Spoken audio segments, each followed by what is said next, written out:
자, 신선생의 졸라 쉬운 용법 이번 시간은요 관계사, 즉 관계대명사, 그 다음에 관계부사가 어떤 역할을 하는지 한번 알아보도록 하겠습니다. 자, 일단 관계사에 대해서 일단 알려면요 관계대명사에 대해서 알아야 되는데요. 관계대명사를 보통 주로 이제 설명을 들 때는 접속사 플러스 대명사의 역할을 한다 이렇게 많이 듣거든요. 근데 실제로 그러면 이게 무슨 소리야 라고 이해하기 힘든 경우가 있죠. 그럴 때 가장 좋은 방법은 뭐냐면 아니 이거에 해당하는 게 한국어에서는 우리말에서는 뭐가 되는지 어디에 해당하는지 알아보는 게 제일 좋겠죠. 자, 그러면요 관계사, 관계대명사 이게 한국말에 있다 없다? 있답니다. 자, 한번 두 가지 문장을 한번 알아봅시다. 자, 국어로 나는요 그 소녀를 알고 있다. 그 소녀를 알고 있다. 자, 이런 문장인가요? 두 번째, 그 소녀는요 벤치 위에 앉아있다.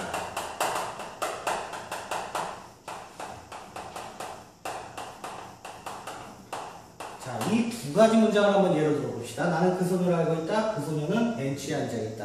사실 이거 가지고 보통 우리 물어보면요 대부분의 중고등학생들이나 성인들은 어떻게 대답하냐면요 나는요 벤치에 앉아있는 그 소녀를 알고 있다 이렇게 대답을 합니다. 근데 가장 쉬운 방법은 이거죠. 나는 그 소녀를 알고 있고 그 소녀는 벤치에 앉아있다 이렇게 하는 게 가장 쉬운 방법입니다.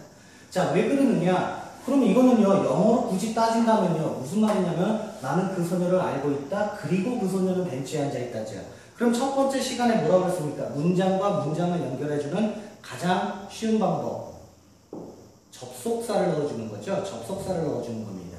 그런데 이상하게 이렇게 할 학생들이 별로 없어요. 무슨 말이냐면은 이유는 되게 간단합니다.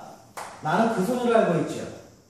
그 소녀는 뭐 하고 있습니까? 벤치에 앉아있죠. 그러면 우리가 알고 있는 건 뭐죠? 아, 그 소녀가 몇 번 나왔다? 2번 나왔다. 그러다 보니까 뭐가 생기죠? 두 가지 문장에서 중복된 두 명사가 생기게 됩니다. 그럼 어떤 언어든 뭐를 싫어합니까? 그렇죠. 중복을 싫어하게 됩니다. 그러다 보니까 어떻게 구성을 합니까? 자, 나는요 벤치에 앉아있는 그 소녀를 알고 있다 이렇게 하겠죠. 또는요 내가 알고 있는 그 소녀는 벤치에 앉아있다 이렇게도 할 수 있겠죠. 자, 이것을 우리 국어에서 뭐라고 하냐? 자, 이런 걸 이어진 문장이라고 하죠. 근데 벤치에 앉아있는 소녀를 나는 벤치에 앉아있는 그 소녀를 알고 있다 이런 걸 뭐라고 하죠? 암기 문장, 암의 문장이라고 하죠. 자, 그런 역할을 하는 게 뭐라고 하냐면은 영어에서는 관계사라고 합니다. 그러면은요 자, 일단 우리가 알고 있는 거 이거 한번 영어로 한번 옮겨봅시다. 나는요 알고 있습니다. 뭐를요? 거리라고 했습니다. 그 소녀를 알고 있습니다. 이렇게 되겠죠. 그 다음에 두 번째 문장이 그 소녀는 거리 되겠습니다. 그 다음에 is sitting 하면은 앉아있습니다. 어디 위에? on the bench 하니까 벤치 위에 앉아있습니다. 이렇게 되겠죠. 그러면은요 이 두 개에서 뭐가 있다? 공통된 두 개에 뭐가 있다? 명사가 있다. 이런 말이 있죠. 그럼 여러분들 들어본 말 중에서 관계사에서 어떤 말이 있냐면은 선행사라는 용어 들어가 있을 겁니다. 자, 그러면 선행사라는 말의 의미를 한번 알아봅시다. 자, 선행사라는 말은요 일단 기본적으로 관계 대명사가 나오려면 문장이 몇 개 필요하다? 2개 필요하다. 그러니까 2개의 뭐에서? 문장에서 근데 뭐가 있죠? 2개 공통된 두 명사가 있죠. 그 명사 중에 명사 중에 선행이란 말이 들어갔으니까 뭐라고 하면 된다? 먼저 나와서 또는 앞에 나와서 수식을 할까요? 받을까요? 자, 기본적으로 수식어를 받는 명사입니다. 왜 수식을 받는 명사냐? 영어는요 수식어가 길면 전부 다 어디 있다 그랬죠? 뒤에 있다 그랬죠. 그래서 선행사란 말은 2개의 문장에서 공통된 두 명사 중에서 먼저 나와서 수식을 받는 명사 요걸 가지고 선행사라고 합니다. 그럼 우리가 이렇게 할 수 있겠죠. 이게 1번, 이게 2번. 그럼 선행사는 뭔가요? 당연히 1번, 2번 다 되겠죠. 자, 예를 들어서 1번이 선행사다. 그럼 어떻게 한다? 자, 그냥 예문 써보면 나는 알고 있습니다. 누구를요? 그 소녀를 알고 있습니다. 이렇게 하면 되겠죠. 그 다음에 얘가 선행사야. 그럼 나머지가 뒤에서 수식을 해주면 되는데 문장을 연결해주면서 무슨 역할을 한다? 대명사 역할을 한다. 그래서 배운 게 있죠. 선행사가 사람, 그 다음에 얘는 뭘로 바꿔져? 대명사로 바꿔져. 근데 문장에서 뭘로 쓰여? 주어로 쓰여. 그럴 때 뭐라고 합니까? 주격관계 대명사라고 하죠. 그래서 who is sitting, 그 다음에 on the bench 이렇게 얘기를 합니다. 자, 그러면 해석은 어떻게 합니까? 앞에서 또 보면은 나는 알고 있습니다. 그 소녀를. 그 다음에 who is sitting 하니까 앉아있는, 그것도 벤치 위에. 한마디로 벤치에 앉아있는 그 소녀를 나는 알고 있습니다. 자, 이렇게 해서 뭐를 해준다? 앞에 문장을 명사를 수식해주는 역할을 하는 거. 자, 그 다음에 그러면 두 문장을 수식하게 하는 역할, 즉 이어주는 역할을 하고 대명사로 쓰였다. 그래서 이름이 뭐다? 관계 대명사. 이해가셨습니까? 자, 그 다음 2번을 한번 선행사로 해봅시다. 2번을 선행사로 하면요. 자, 2번을 선행사로 하면 잘 봐봐. 얘가 먼저 나와야 되잖아요. 그럼 어떻게 된다? the girl 하고 어떻게 써놓으면 됩니까? 그 소녀 하고 써놓으면 되죠. 그럼 첫 번째 명사니까 그 소녀라고 안 하고 소녀는이라고 하면 되겠죠. 그 다음에 이 문장이 어떻게 뒤에서 수식을 해주는데 공통된 두 가지 명사 중에 하나가 어떻게 되어 있습니까? I know the girl. 목적으로 되어 있죠. 그렇다면 이거는 무슨 격으로 써준다? 목적격으로 써준다. 그러면 어떻게 써준다? who가 아니라 whom. 그 다음에 I know.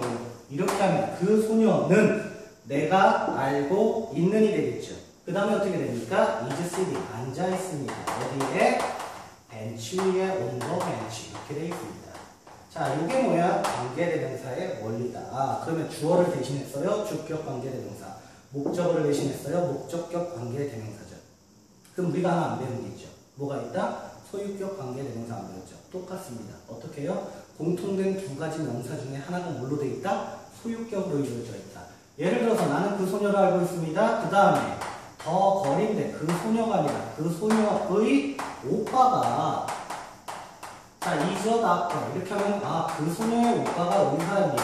그러면 자신의 오빠가 의사인 그 소녀를 알고 있다. 이렇게 할 수 있겠죠. 그러면은요, 더걸이 어떻게 됩니까? 공통된 명사가 더걸과 더걸이 되겠죠. 근데 무슨 격이다? 소유격이다. 그럼 앞문장과 이 뒤의 문장을 연결해 주려면 어떻게 하면 됩니까? 세 번째 경우 소유격 관계대명사는 이렇게 하면 되겠죠. 자, 나는 알고 있습니다. I know. 이렇게 하면 되겠죠. 그리고 그 소녀를. 그 다음에 뒤에 문장을 뭘로 바꿔준다? 대명사로 바꿔준다. 소유격이니까 뭘로? 아, who's로 바꿔주면 되겠죠. who's brother, 그 다음에 is a doctor. 이렇게 하면 뭐가 됩니까? 아, 나는 한 소녀를 알고 있습니다. 어떤 소녀죠? 오빠가 의사인 소녀를 알고 있다. 이렇게 되겠죠.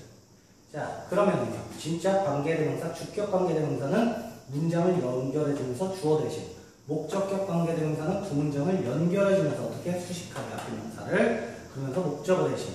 그럼 얘는요, 두 문장을 연결해주면서 뭐 대신에? 소유격 대신해서 써주니까 소유격 관계 대명사가 되겠죠. 자, 그래서 우리가 반드시 잊지 말아야 될 건 뭐다? 두 개의 문장에서 공통된 두 명사가 있고, 자, 요게 이제 관계 대명사의 정의입니다.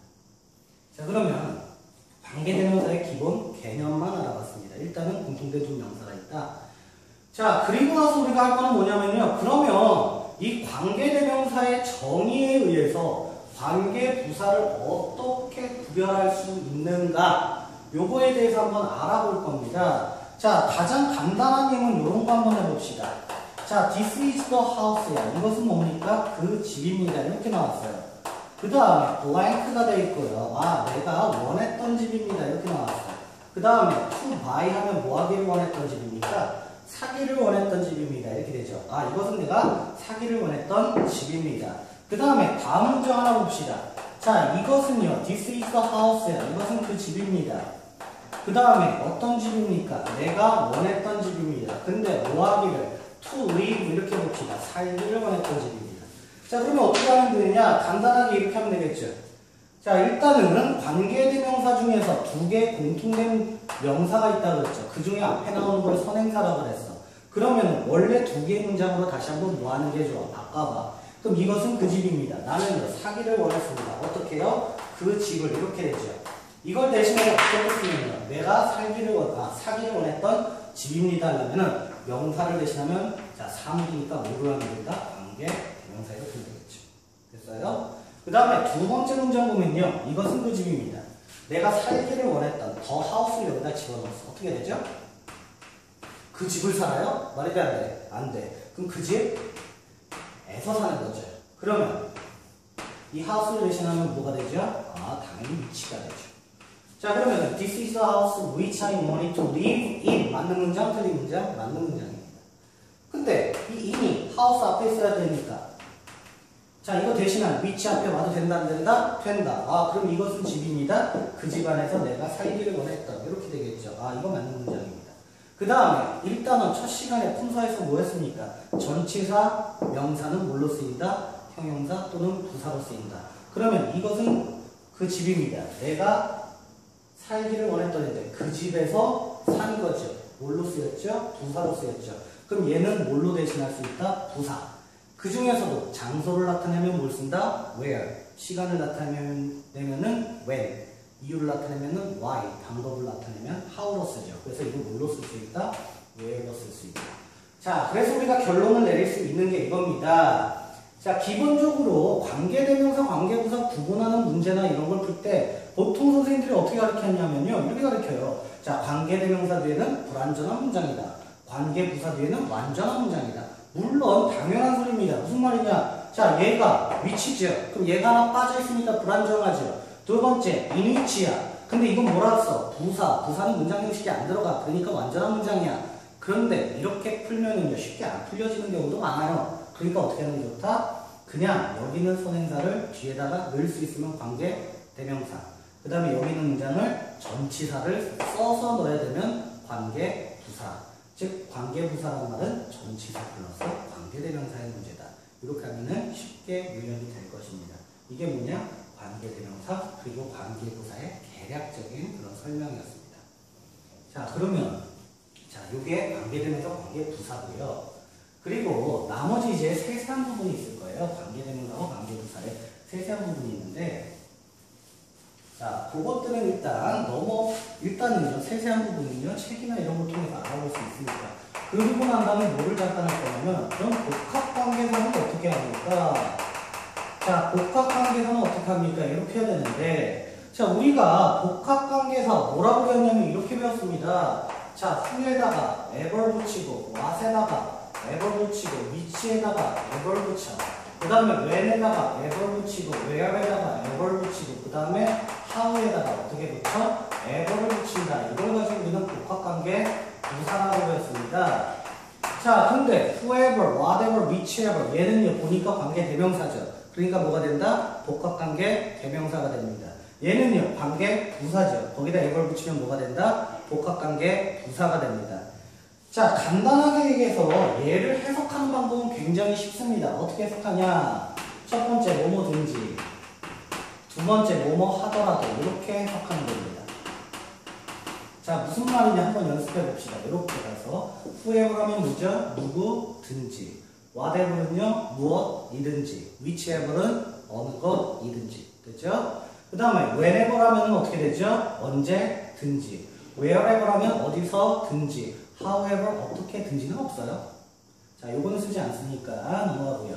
자, 그 다음에 이렇게 해석이 될 때는 어떻게 되느냐? whoever 누가 뭐뭐 하더라도, whatever 무엇을 뭐뭐 하더라도, whichever 어느 것을 뭐뭐 하더라도, 언제 뭐뭐 하더라도, 어디서 뭐뭐 하더라도, however 아무리 뭐뭐 하더라도 이렇게 되겠죠.